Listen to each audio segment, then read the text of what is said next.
बिस्मिल्लाहिर्रहमानिर्रहीम, अस्सलाम वालेकुम। जियो न्यूज़ पर आप देख रहे हैं आपस की बात। मैं हूं मुनीब फारूक और मेरे साथ मौजूद हैं नजम सेठी साहब। अस्सलाम वालेकुम। आज के इस प्रोग्राम में बात होगी सबसे पहले सलमान तासीर साहब के कत्ल में मुलव्वस मुमताज़ कादरी के हवाले से, जिसके ऊपर ऑनरेबल सुप्रीम कोर्ट का एक बड़ा तारीखी फैसला आया। इस फैसले की अहमियत क्या है आने वाले दिनों के ऊपर, आने वाले दिनों में इसकी कितनी अहमियत होगी और इसके किस तरह के नतायज होंगे पाकिस्तान की अदालती और सियासी तारीख के ऊपर, इस हवाले से शुरू में बात की जाएगी। लेकिन सबसे अहम डिस्कशन आज जो होगी वो होगी पाकिस्तान में इस वक्त सियासी माहौल बहुत गर्म है। NA-122 का इलेक्शन, जिसे NA-144 के मुकाबले में बहुत ज्यादा अहमियत हासिल है, ये जो मार्का है, इंतखाबी मार्का, ये दोनों पॉलिटिकल पार्टीज के लिए, खास तौर पे पाकिस्तान मुस्लिम लीग नून और पाकिस्तान तहरीक इंसाफ के लिए इसकी बहुत अहमियत है। और अगर ये कहना गलत ना होगा कि ये matter of life and death बन चुका है दोनों पॉलिटिकल पार्टीज के लिए। जिस तरह से इसके ऊपर कैंपेन हो रही है, आज रात को ये कैंपेन खत्म हो रही है। आज भी दो बड़े अहम जलसे किए गए पाकिस्तान तहरीक इंसाफ और पाकिस्तान मुस्लिम लीग नून की तरफ से। अब देखना यह है कि दोनों पॉलिटिकल पार्टीज इस हवाले से कितना अपने वोटर को मोबिलाइज कर पाई हैं और इलेक्शन डे यानी इतवार के रोज किस हद तक कौन सी पार्टी को उसका वोटर सपोर्ट करेगा, ये तो आने वाला वक्त ही बताएगा। कुछ प्री पोल सर्वेज अब दोबारा सामने आए हैं, कुछ सितंबर के थे, अक्टूबर का जो सर्वे है वो आज हम आपसे शेयर भी करेंगे। जियो न्यूज़ ने इसको रिपोर्ट भी किया, उस हवाले से डिटेल से डिस्कशन होगी। लेकिन सबसे पहले हम नईम साहब बात कर लेते हैं कि सलमान तासीर साहब के हवाले से, उनके कत्ल के हवाले से जो ये अहम फैसला आया मुमताज़ कादरी पर सुप्रीम कोर्ट की तरफ से, इस फैसले के हवाले से आप क्या कहेंगे? कितना अहम फैसला है ऑनरेबल सुप्रीम कोर्ट का ये? मैं बिल्कुल इत्तेफाक करता हूं आपसे और मैं सलूट करता हूं जजेस को, और जिस बहादुरी के साथ और जिस जुर्रत के साथ और जिस जहानत के साथ उन्होंने ये फैसला दिया है, इसके बहुत लंबे असरात होंगे और अच्छे असरात होंगे। ये बड़ा जुल्म था कि जो रियासत के कानून होते हैं वो लोग अपने हाथों में ले लेते हैं और इस्लाम के नाम पे इस बहुत गलत काम करते हैं और कत्ले आम करते हैं। तो इसलिए मैं समझता हूँ कि ये बहुत अहम फैसला है, देर आया दुरुस्त आया। अफसोस इस बात का कि एक ex chief justice Lahore high court वो मुल्जिम को डिफेंड कर रहे थे, और अफसोस इस बात का कि उन्हें इस्लामाबाद हाई कोर्ट में भी ऐसे लोग थे जिन्होंने उनकी बात मानने की कोशिश की। मगर सुप्रीम कोर्ट होता है और ये 3 मेंबर बेंच जो है इसने बहुत फार रीचिंग फैसला दिया है। पहली बात तो उन्होंने ये कही है कि कोई इंसान जो है वो रियासत के कानून अपने हाथ में नहीं ले सकता।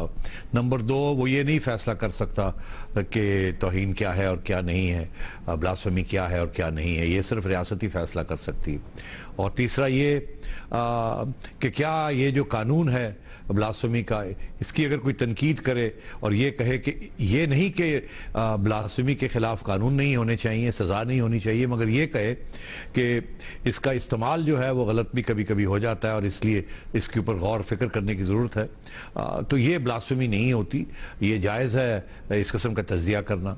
और तो ये मैं समझता हूँ कि बहुत फार रीचिंग जजमेंट है और हमें तस्लीम करनी चाहिए, इसलिए क्योंकि यहाँ अब ये बहुत सी एविडेंस हमारे पास है कि इस कानून की गैर मुनासिब इसका इस्तेमाल किया गया अपने ज़ाती या वेस्टेड इंटरेस्ट्स को लोगों ने इस तरीके से किया है, ख़ास तौर पे माइनॉरिटीज़ के ख़िलाफ़।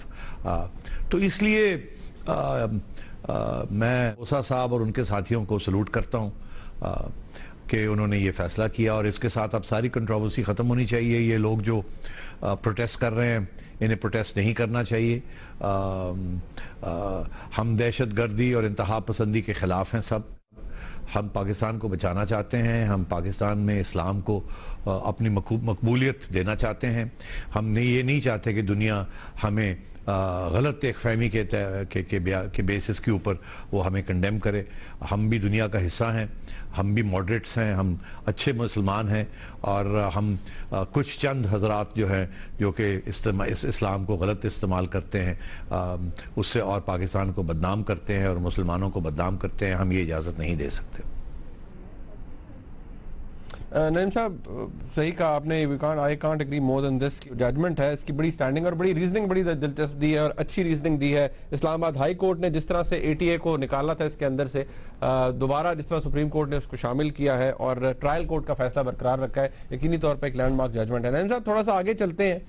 आपको पता है सियासी माहौल गर्म है और उसकी वजह पहले तो बड़े लोग यहाँ ये सोचते हैं कि नहीं क्या वजह है कि ये एक अना की जंग बन गई है, जिंदगी मौत का मसला बन गया है। NA 122 एक कॉन्स्टिट्यूएंसी है।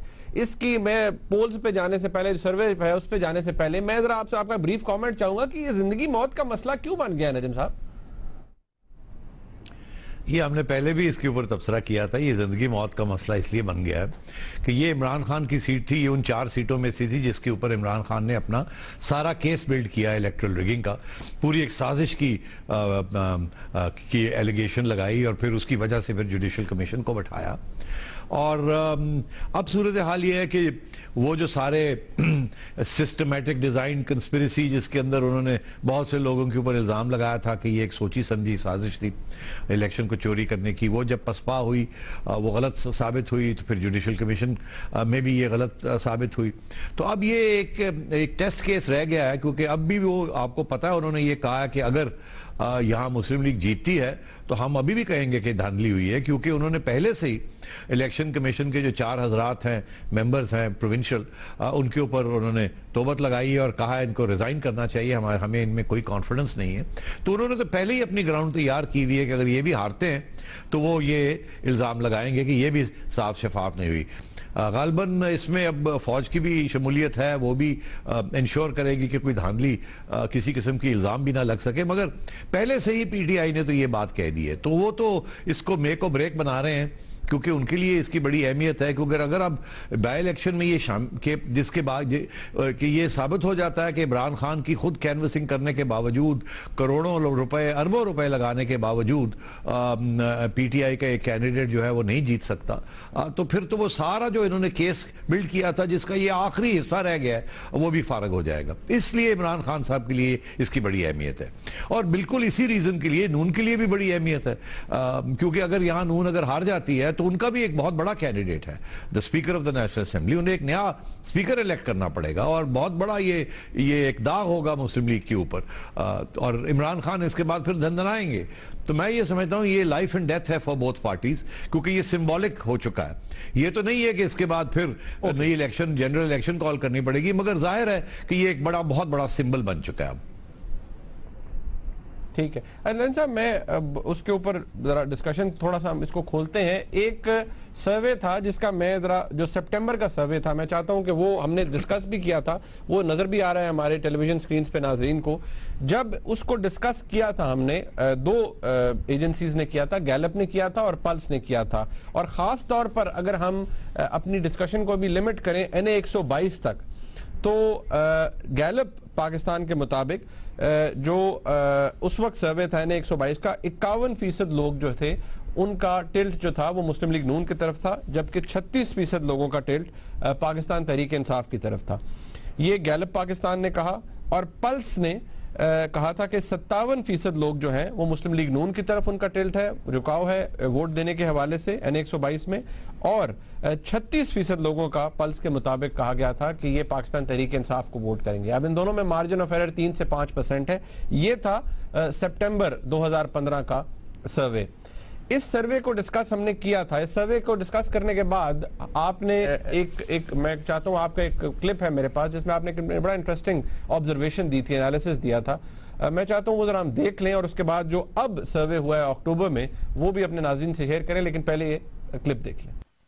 पर अभी दिन काफी मतलब उस हिसाब से जाहिर है वो तो बहुत कुछ हो सकता है। कल अब इमरान खान साहब के तारीखी जलसे मौजूद हैं जो उन्होंने करना है। उन्होंने कहा है ना कि मैं निकालूंगा लोगों को, निकालो। 4 अक्टूबर को जो ये 36% जो है ये बढ़ जाएगा अगर इमरान खान साहब शुरू हो जाएंगे। पता नहीं कितने दिन है और इनको कोई रोक पाता है या नहीं करता, तो नून लीग कम हो सकती है, बढ़ सकते हैं। तो विच मीन्स के इट कुड बी अगर 4-5% लोग बढ़ जाते हैं इमरान खान साहब की वजह से, तो ये 40 पे चला जाता है PTI, और वो अगर 5 कम हो जाते हैं, वहां पैसे कम लगाए जाते हैं, वहां 50 अभी भी लीड रहेगी। फिर भी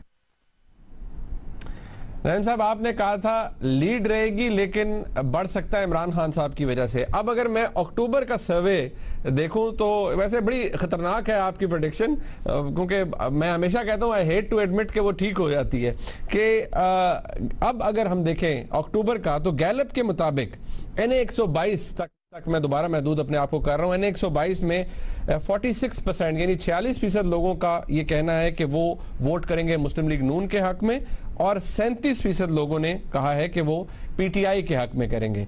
अगर ये गैलप को हम देखें नजम साहब, तो 5% यहाँ पर मुस्लिम लीग नून ने कम किया है, उन्होंने लूज किया है, और 1% पाकिस्तान तहरीक इंसाफ ने गेन किया है।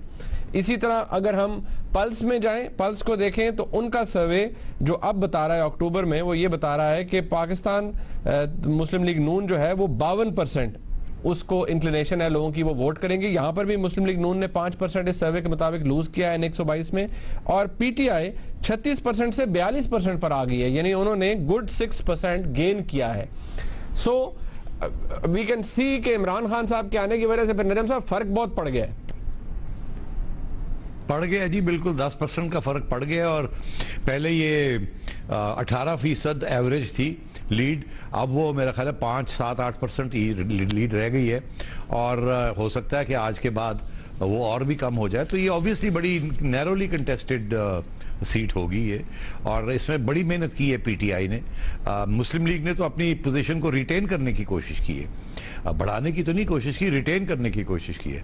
इमरान खान के पीटीआई ने अपनी पोजीशन को बेहतर करने की कोशिश की है, और उसमें वो कुछ हद तक, इम्पोर्टेंट हद तक, सिग्निफिकेंट हद तक कामयाब हो गए। तो ये बड़ी क्लोज फाइट होगी। अब हमने देखना है कि क्या वो जो फ्लोटिंग वोटर है जो एक ज़माने में इमरान खान के लिए वोट करता था, क्या इस दफ़ा भी वो बाहर निकलेंगे या नहीं, या वो खान साहब की जो सियासत और ज़ाती पॉलिटिक्स है और पॉलिटिकल पॉलिटिक्स है उससे मायूस हैं कि नहीं। हाँ, मतलब ये बात हमें याद रखनी चाहिए कि आज 2 अहम जलसे हुए हैं। मतलब पाकिस्तान तहरीक इंसाफ का बहुत बड़ा जलसा था, डुंगी ग्राउंड में मुस्लिम लीग नून का एक जलसा था, बड़ा जलसा था। कल मुस्लिम लीग नून ने एक बहुत बड़ी रैली की।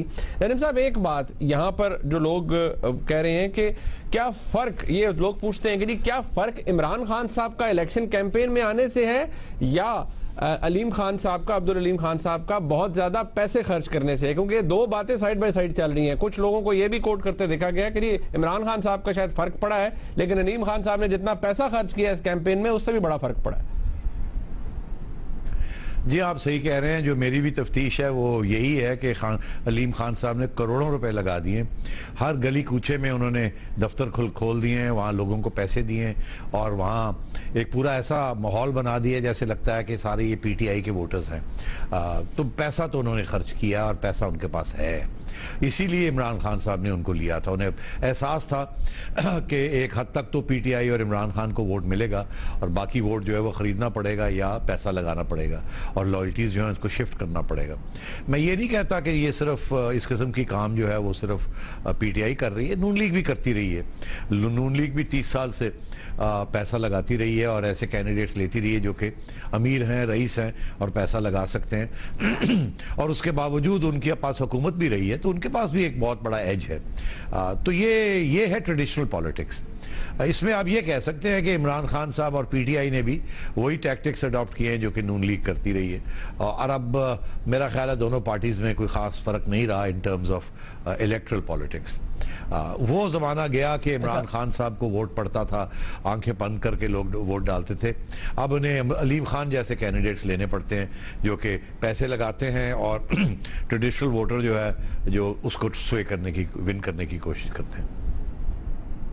नईम साहब, एक आर्गुमेंट आपके सामने रख रहा हूं, अब इससे एग्री करें डिसएग्री करें वो आपकी मर्जी है। एक यहाँ आर्गुमेंट ये भी है, मतलब मेरे जहन में भी ये बात है कि पाकिस्तान तहरीक इंसाफ ने जिस तरह से खुद को पोजीशन किया है, उनके लिए विन विन सिचुएशन है कि अगर वो ये सीट लूज भी करते हैं तो उन्होंने जितना इसको हाइप दे दी है कि जी हुकूमत मशीनरी इस्तेमाल हो रही है, हाइप को क्रिएट हो गई है जी कि हम हुकूमत के खिलाफ इलेक्शन लड़ रहे हैं, धांधली है फलान। आज इमरान खान साहब ने कहा अगर धांधली हुई तो हम सड़कों पर आ जाएंगे, इस हुकूमत को चलने नहीं देंगे। तो अगर इमरान खान साहब लूज भी करते हैं ये सीट, पीटीआई भी लूज करती है, तो फिर भी उनके लिए वो मोमेंटम उनका नहीं टूट सकेगा। अब वो अभी भी गवर्नमेंट के खिलाफ उसी तरह से ही बाहर निकलेंगे, दंदनाएंगे जिस तरह पहले हो रहा था।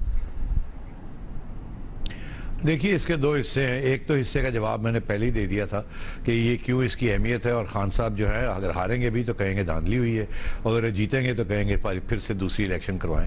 ये तो मैं कह चुका हूँ। मगर जो दूसरा पॉइंट है आपका कि क्या इसके बाद वो एक स्ट्रीट एजिटेशन की तरफ जाएंगे अगर हारते हैं, तो मैं समझता हूं कि वो मुश्किल हो जाएगा खान साहब के लिए। ये वो माहौल धरने वाला नहीं है अब। खान साहब की जितनी भी कोशिश होगी, ये उस तरीके से अब लोगों को नहीं निकाल सकते। उस धरने के पीछे कुछ और लोग भी थे, कुछ और रियासत के अदारे भी थे।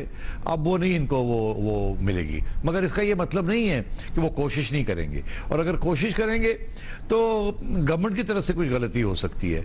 गवर्नमेंट को बड़ा ख्याल करना पड़ेगा कि किसी ट्रैप में ना वो चले जाएं, क्योंकि खान साहब की पहले भी यही कोशिश थी कि किसी तरीके के साथ एक ऐसी क्राइसिस क्रिएट की जाए जिसके साथ एक थर्ड पार्टी की इंटरवेंशन हो जाए।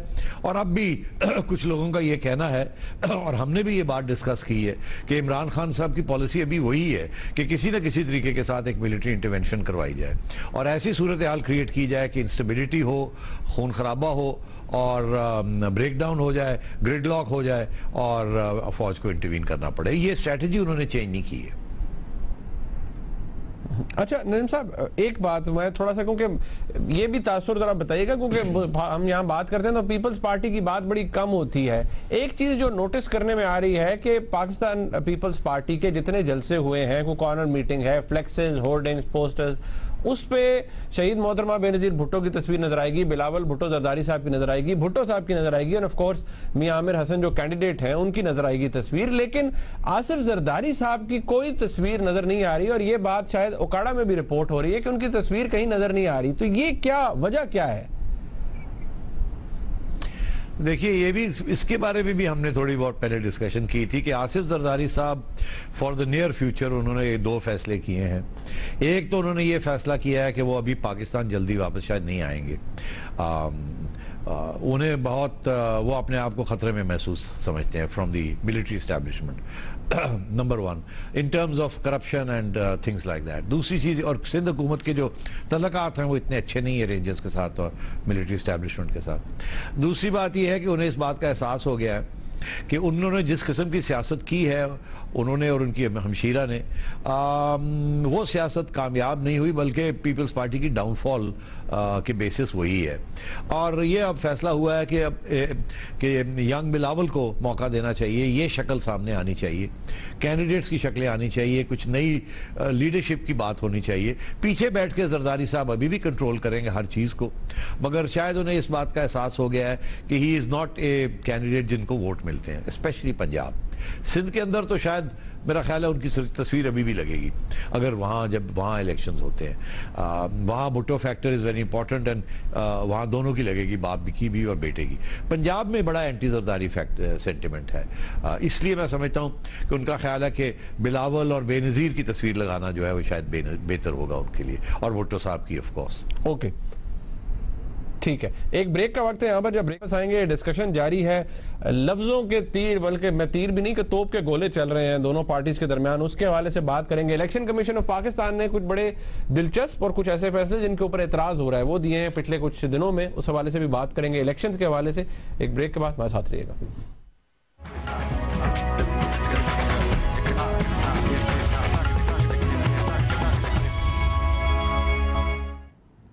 एक दफा फिर आपको खुशामदीद कहते हैं। इलेक्शन कमीशन ऑफ पाकिस्तान ने एक फैसला दिया, एक तारीखी फैसला दिया इस हवाले से, जिसमें एक पिटिशन दायर की गई थी पाकिस्तान तहरीक इंसाफ के एक फॉर्मर ओहदेदार ने, और उन्होंने कहा था कि पाकिस्तान तहरीक इंसाफ के जो फंड्स हैं उनमें एम्बेजलमेंट है, मिस अप्रोप्रिएशन हुई है, और जो फॉरेन फंडिंग हुई है उसका ऑडिट ठीक तरीके से नहीं कराया गया।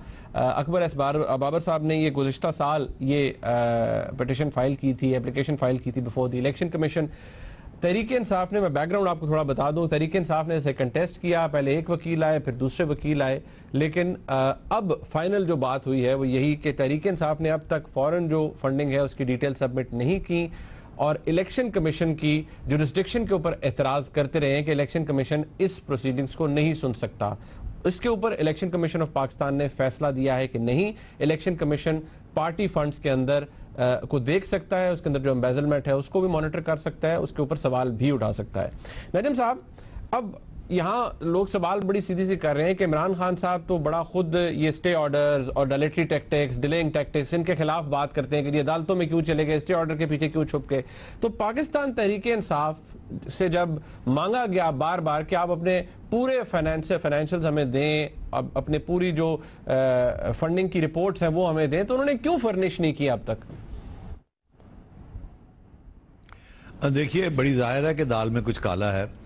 जब भी लोग स्टे ऑर्डर्स और एविडेंस देने से इनकार करते हैं तो ज़ाहिर गड़बड़ होती है उसमें।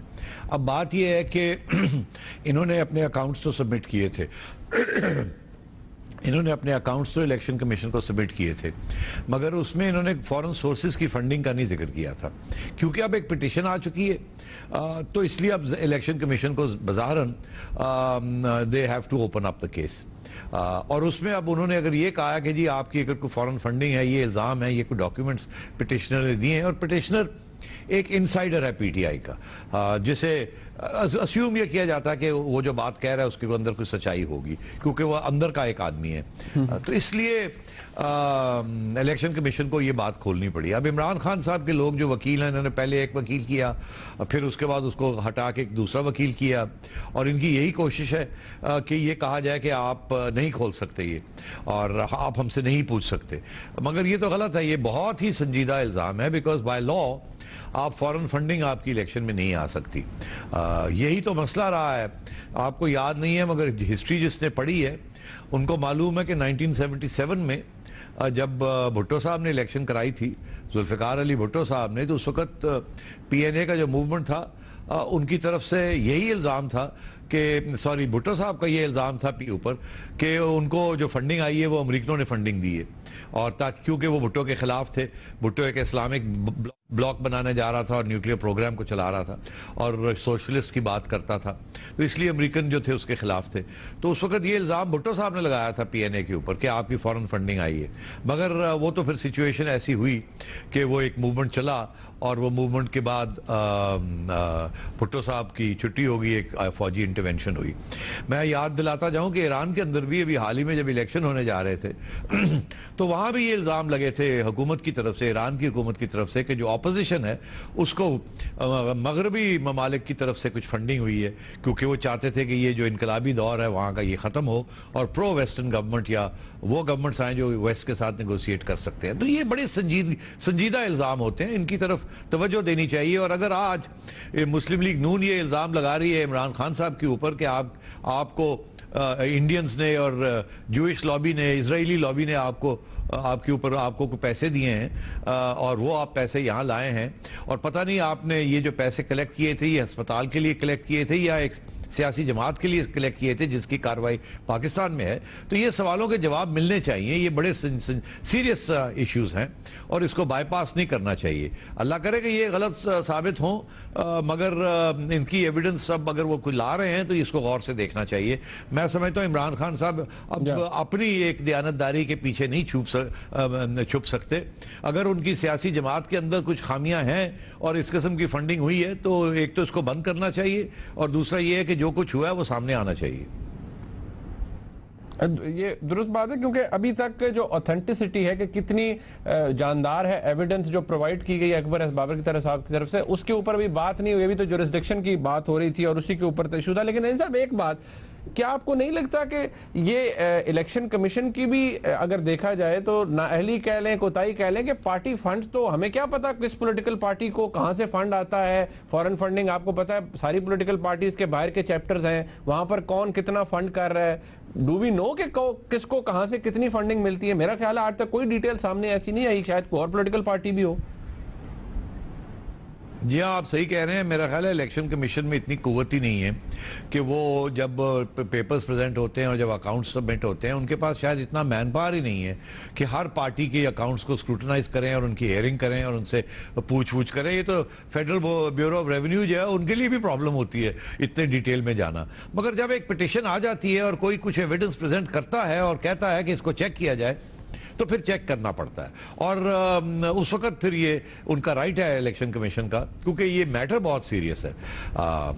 मुझे तो पता है कि 90 क्या सारी सियासी जमातें कभी भी कोई सही अकाउंट्स नहीं देती। हमें सबको पता है कि अगर वो कहते हैं जी 40 लाख से ज़्यादा आप या 20 लाख से ज़्यादा इलेक्शन पे खर्च नहीं कर सकते, तो हर कैंडिडेट 2-2, 3-3 करोड़ करता है। अब वो 2-3 करोड़ उसके पास काला पैसा है, सफ़ेद पैसा तो है नहीं। अब वो कहाँ से वो आप काला पैसा को ट्रेस करें, कैसे आप प्रूफ लाएंगे कि किसने कितने पैसे खर्च किए, ये इलेक्शन कमीशन के पास इतनी मैन पावर नहीं है या एक्सपर्टीज नहीं है कि वो इसको चेक कर सके। मैं आपसे कह रहा हूँ ना, एफबीआर के पास भी नहीं है इतनी, अगर होती तो आज इतना ब्लैक मनी या ब्लैक इकोनॉमी इस मुल्क में ना होती। तो ये, मगर जब, जैसे मैंने कहा, जब कोई कंप्लेंट आता है या कोई एविडेंस प्रेजेंट की जाती है तो फिर ये लाजिम होता है कि जो भी डिपार्टमेंट है उसको वो चेक करे और उसकी वो छानबीन करे।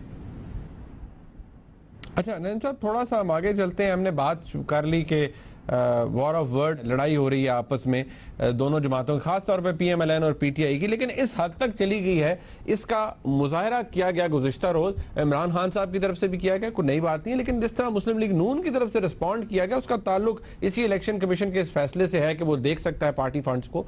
मैं चाहता हूँ ये जरा कुछ क्लिप्स हैं हमने इकट्ठे किए हैं, आप नौयत का अंदाजा लगाइए कि अभी तो सिर्फ एक बाई इलेक्शन हो रहा है 122 में और ओकाड़ा में हो रहा होगा, तो इन 2 सीटों की वजह से इतना क्या हो गया, लेकिन पहले ये जरा क्लिप्स देखिए।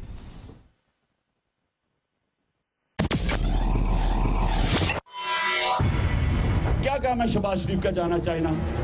क्यों नहीं जी बाकी चीफ मिनिस्टर बाकी सूबों में क्यों नहीं जा रहे थे चाइना? मैं पंजाबी होते हुए ये कहता हूँ कि पंजाब के खिलाफ जिस तरह ईस्ट पाकिस्तान में एक नफरत फैली थी, सबको पंजाबी कहते थे, ये इसी तरह छोटे सूबों में हमारे खिलाफ नफरत फैलाएंगे।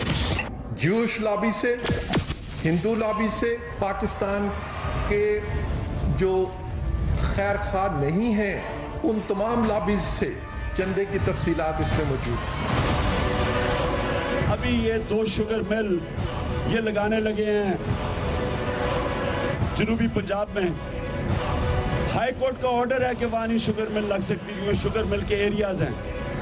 उसके ऑर्डर के बगैर इनके खानदान, इनका शरीफ खानदान 2 और शुगर मिल लगाने लगे हैं वहां। इन डॉक्यूमेंट्स के मुताबिक इमरान खान चोर है, पाकिस्तान का दुश्मन है, पाकिस्तान का गद्दार है,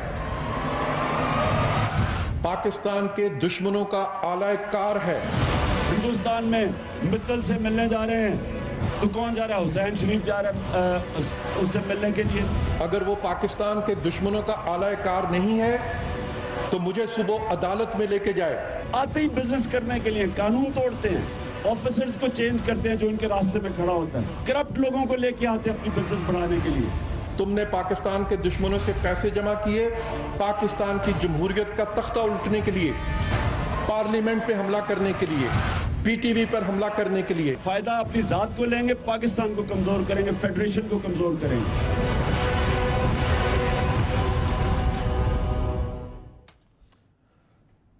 आप देख रहे हैं कि अभी तो सिर्फ ये 2 बाई इलेक्शंस की बात है, 2 सीट्स की बात है। नईम साहब ने कुछ देर पहले कहा जिंदगी मौत का मसला क्यों है, ये भी बता दिया। नईम साहब, मेरे ख्याल में कैमरे के अंदर से भी, टेलीविजन स्क्रीन के अंदर से भी धुआं निकल रहा होगा जब ये क्लिप्स हमारे नाज़रीन भी सुन रहे होंगे, इसीलिए मुझे यहाँ एक ब्रेक में ले लेता हूँ, जरा थोड़ी सी जल्दी ले लेता हूँ, और जब ब्रेक से वापस आएंगे तो ये आ जा रहा है, ये किस हद तक दुरुस्त है फैक्चुअली, और क्या ये कहना भी चाहिए या नहीं, इस पर बात करेंगे ब्रेक के बाद। वहां साथ रहिएगा।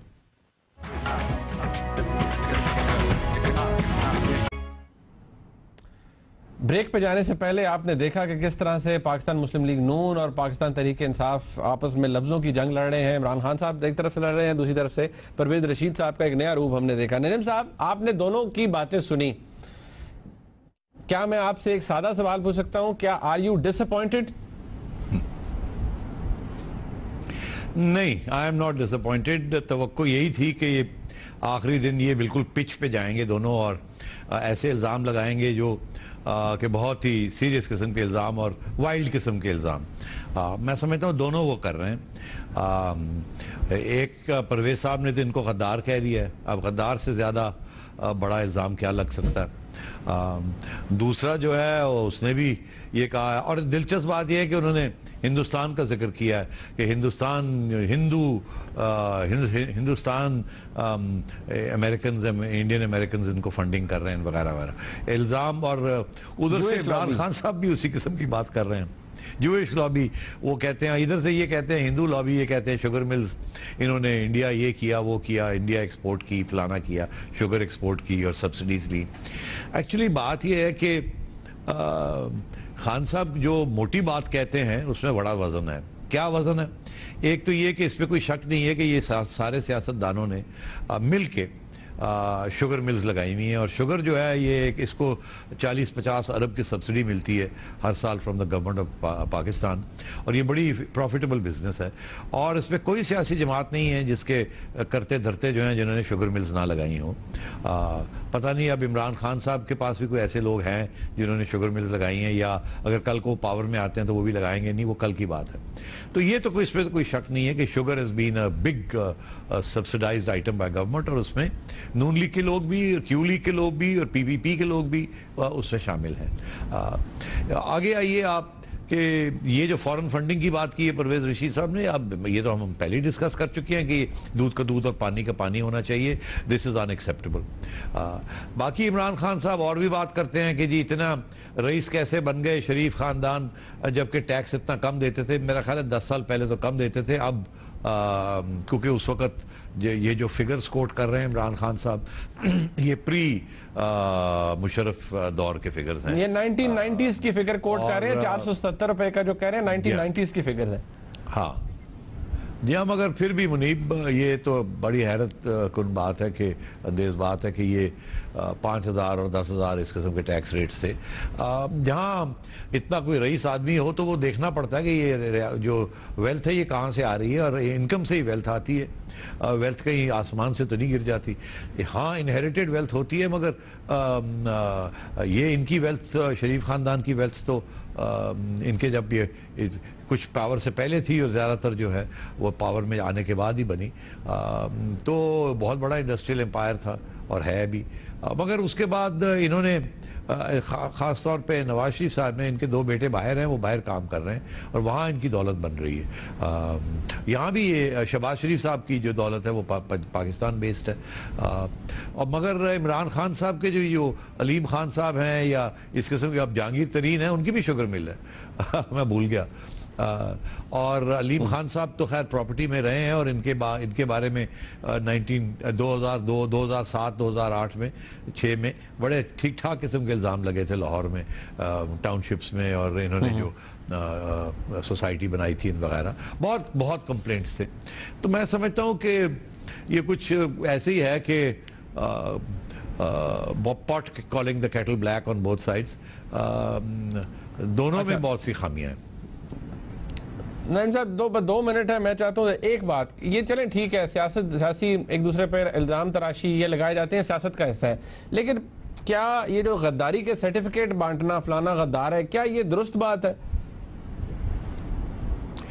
यार ये भी दुरुस्त नहीं है, और फौज को उकसाना कि वो इंटरवीन करे वो भी दुरुस्त नहीं है।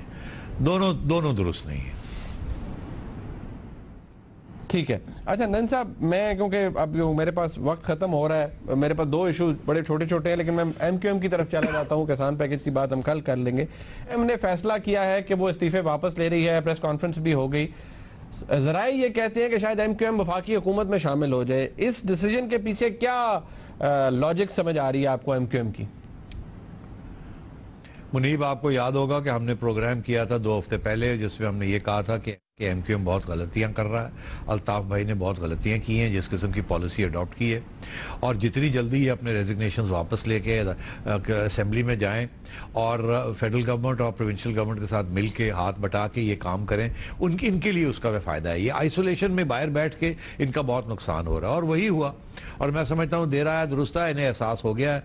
ये अब वापस असेंबलीज में जाएंगे और वहाँ जाके इनको ज़्यादा इनको प्रोटेक्शन मिलेगी, क्योंकि वो जो इनका डिमांड था कि एक ओवरसाइट कमेटी बनाई जाए, पहले तो रिजेक्ट कर दिया था फेडरल गवर्नमेंट ने। उन्होंने कहा था कि ये तो एक एपेक्स कमेटी तो सिंध में बनी हुई है, अब और किसी की ज़रूरत नहीं है। मगर जब ये असेंबली में जाएंगे तो इनको और भी सपोर्ट मिलेगी वहाँ दूसरी जमातों से। पीपल्स पार्टी भी इनको सपोर्ट करेगी, क्योंकि अब वो फैक्टर जो है पीपल्स पार्टी को भी इफेक्ट कर रहा है कराची वाला, और फिर फेडरल गवर्नमेंट के लिए मुश्किल हो जाएगा क्योंकि इसको रेजिस्ट करना। तो ये अच्छा फैसला किया है, और मैं समझता हूँ कि फेडरल गवर्नमेंट का भी इसमें एक हाथ है। वो नहीं चाहते कि ये जो फौज की जो इंटरवेंशन हो रही है कि वो टेररिज्म को करप्शन के साथ लिंक कर रही है, मेरा ख्याल है उससे अब सियासतदानों की तरफ से बैकलैश आ रही है, क्योंकि ये वो समझते हैं कि ये रेड लाइंस क्रॉस हो रही हैं, और कल को ये और पंजाब में और ना कहीं ये शुरू हो जाए।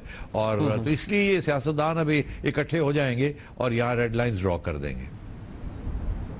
ओके, मेरे पास वक्त खत्म हो गया। नजीम साहब, कल के प्रोग्राम में डिस्कशन जाएगी, क्योंकि NA 122 के हवाले से आज रात इंतखाबी मुहिम का सिलसिला ख़त्म होगा, इतवार के रोज़ पोलिंग है। कल इस हवाले से हम मज़ीद जो डेवलपमेंट्स होंगी उस पर भी बात करेंगे और बहुत से इशूज़ डिस्कस करेंगे। तब तक के लिए इजाज़त, खुदा हाफिज़।